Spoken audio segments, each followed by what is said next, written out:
ನಮಸ್ಕಾರ, ನೀವು ನೋಡ್ತಾ ಇದ್ದೀರಾ ನ್ಯೂಸ್ ಫಸ್ಟ್ ಲೈವ್. ನಾನು ಸಬಾ ಹಕೀಂ. ಪ್ರಮುಖ ಸುದ್ದಿಗಳನ್ನ ನೋಡೋಣ. ಮೊದಲಿಗೆ ಹೆಡ್ಲೈನ್ಸ್. ಕುಮಾರಸ್ವಾಮಿ ಟಿಕೆಟ್ ಕೊಡೋದಕ್ಕೆ ಒಪ್ಪಿದ್ದಾರೆ. ನಾನು ಚುನಾವಣೆಯಲ್ಲಿ ಸ್ಪರ್ಧೆ ಮಾಡ್ತೀನಿ. ನನ್ನ ಮೊದಲ ಆದ್ಯತೆ ಮಾತೃಪಕ್ಷ ಬಿಜೆಪಿಗೆ, ಇಲ್ಲವಾದರೆ ಮುಂದಿನ ಯೋಚನೆ ಮಾಡ್ತೀನಿ. ಚನ್ನಪಟ್ಟಣದಲ್ಲಿ ಮಾಜಿ ಸಚಿವ ಸಿಪಿವೈ ಹೇಳಿಕೆ.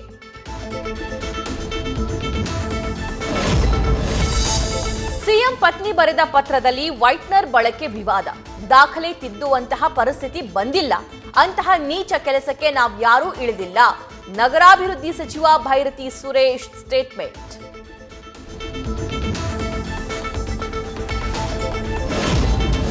ಅಕ್ರಮ ಬ್ಯಾಂಕಿಂಗ್ ಪರೀಕ್ಷೆ ನಡೆಸಿ ಬ್ಯಾಂಕ್ ಹುದ್ದೆಗಳಿಗೆ ನೇಮಕಾತಿ. ಪರವಾನಗಿಯೇ ಇಲ್ಲದೆ ಮೈಸೂರಿನ ದಿ ರೈಲ್ವೆ ಕೋಆಪರೇಟಿವ್ ಬ್ಯಾಂಕಿಂಗ್ ಪರೀಕ್ಷೆ. ಕರ್ನಾಟಕ ವಿವಿಪಿಜಿ ಸೆಂಟರ್ನಿಂದ ಅಕ್ರಮ.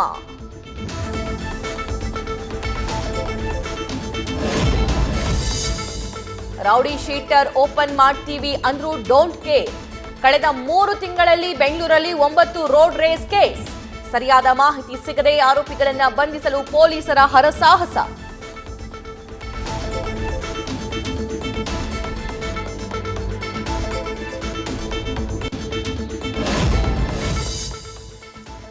ಮಂತ್ರಾಲಯದಲ್ಲಿ ಗುರುರಾಯರ 353ನೇ ಮಧ್ಯಾರಾಧನೆ ಸಂಭ್ರಮ.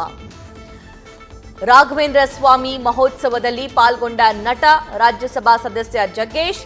ರಾಯರ ಮೂಲ ವೃಂದಾವನ ಬಳಿ ಧ್ಯಾನ ಮಾಡಿದ ನಟ.